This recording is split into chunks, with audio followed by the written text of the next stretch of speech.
Hey folks, welcome into the News 12 Now desk. Thanks for joining us here on this Tuesday, May 14th for our 7 a.m. FastCast. Let's just go ahead and jump right into our top stories here this morning.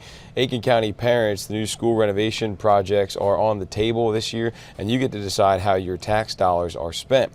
The school leaders want you to follow how they've spent your money the last decade with other projects like Aiken High's auditorium and a new Ridge Spring Minetta K-12 school. They say growth in North Augusta is one thing that they've been talking about. City leaders say they've added roughly 4,000 people to the area since 2010 to growing areas like north of I-20 between exits 1 and 5. Leaders say the added growth brought infrastructure improvement, and now it's needed in other areas. Several educators from North Augusta Middle say with the main part of the school being built in the 50s, they have concerns for safety with doors, windows, and how students travel outside to get to class. Others addressed the AC and heating issues, the way they fund it, a renewal of the 1% sales tax, and the superintendent says it will not change your bills. They just need your input on where that money should go. Just a renewal. There won't be any addition. Nothing will change on anybody's grocery bill or anything else, or any purchases that they make. This would just be a continuation of the penny. We want to show the public that we've done exactly what we said we were going to do, that they can trust us to continue to do exactly what we say we're going to do, but we really need their input on what those projects should be. If you missed Monday's meeting, there will be another one Thursday at Silver Bluff High School Just a at renewal. 6 p.m. There won't be any addition. Nothing will change.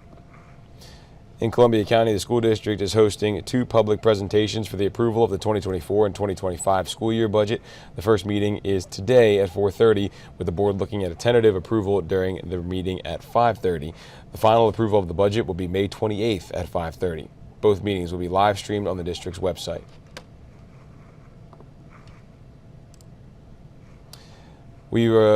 Plans were announced 2 years ago for the major redevelopment of the site of the partially demolished Regency Mall. Among the promised amenities were housing for up to 2,000 people, a grocery store, restaurants, and more. The new development would be called Cardinal Town Square. But the property is still abandoned, and despite the lack of developments, leaders behind the first phase say things are on track to open up a charter school in the fall. The chairman for the Georgia School of Innovation says about 100 students are already committed and some staff have already been hired. We'll have a limited number of students that we're opening with, and we're opening K through 4, kindergarten through 4th grade. We still have some openings. Encourage parents to come on and apply and get their kids enrolled for next school year. The state approval for the charter school plans are due tomorrow, and he hopes to get his results back in less than a month. One person has died after a shooting over the weekend in Sylvania. The GBI says 32-year-old Alan Lane died after being shot at a home on South Fork Road on Saturday. Authorities before the shooting there was a domestic situation with fighting. The GBI says if you know anything about the incident, to give them a call. More details are being released in the investigation of a man whose body was found last week in a wooded area northwest of Sally. The coroner has identified the man as 52-year-old Calvin Edwards. He went missing last Wednesday, and on Friday, Aiken deputies say they found the body on Hunter Branch Road. The coroner says Edwards died from natural causes.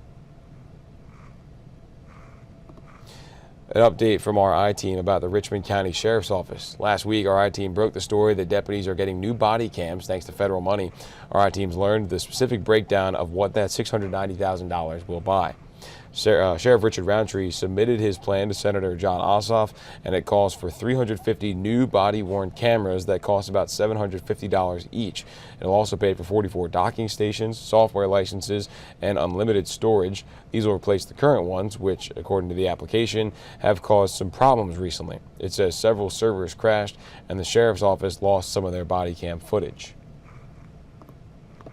In seconds, what's left of the Francis Scott Key Bridge on a cargo ship crashed into the water. We have the moment when unified command crews set off a controlled explosive to clear it off. It was supposed to happen over the weekend, but a weather delay pushed it back to Monday. So here is that video now. Engineers used more than a dozen small explosives to break apart the large chunk.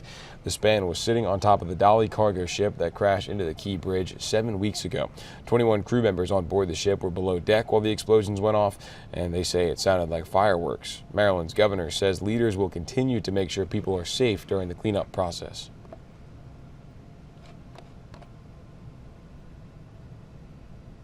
Oh, not sure where the sound is on that one, but they say Maryland state officers recovered remains of the 6th and final victim of the bridge collapse.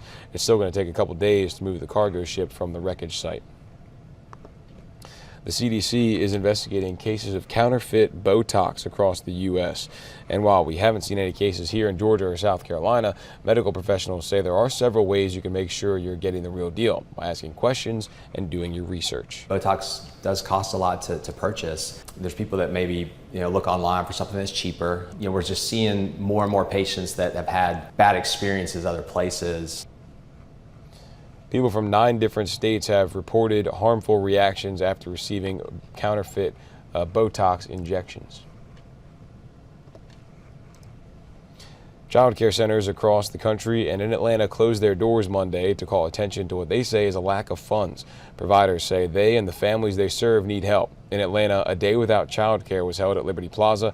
Providers in Georgia say they're angry and scared for the future of their industry now that funding from the pandemic area American Rescue Plan is about to run out. I can't even imagine how many times I've heard people say, I think I'm going to have to close because the money's not there to pay the teachers.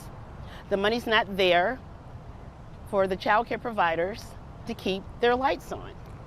And that's frightening. If the funding gap isn't filled, the Century Project expects Georgia to lose more than 10,000 child care workers, which represents 80,000 child care slots in the state. A new lane closure comes to Fury's Ferry Road today. This is in connection to the road widening project there. Officials say the closure will be set up on southbound lane between Colony Drive and Evans to Locks Road. It starts at 9 o'clock and it'll be there tomorrow as well. Expect delays and take a different route if you can. You can always find out about these stories and much more on our website, WRDW.com. Be sure to check out our WRDW streaming app and subscribe to our News 12 YouTube channel so you don't miss anything we've got going on. It's going to do it for our FastCast this morning. We'll have the next one coming up at 11:50. Morning Mix starts at 9 o'clock. Have a great rest of your morning.